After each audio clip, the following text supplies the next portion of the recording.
Next, we are finding the mean given a frequency distribution of a sample. So first we want to find the sum of the products of the data values and their frequencies, and then divide this by the total number of data values, which is the sum of the frequencies.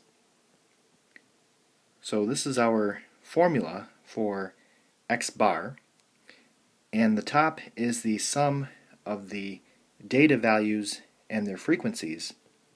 So that's sigma x times f,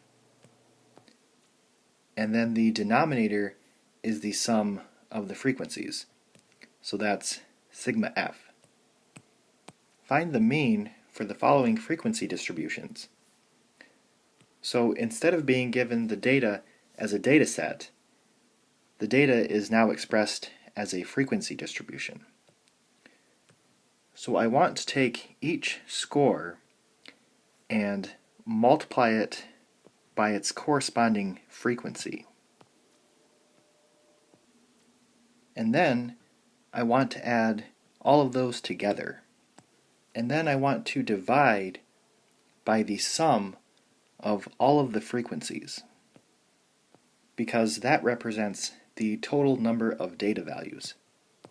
So the numerator is 128 and the denominator is 31. So if we divide this, we get 4.1290, and I'm going to round it to the tenths place.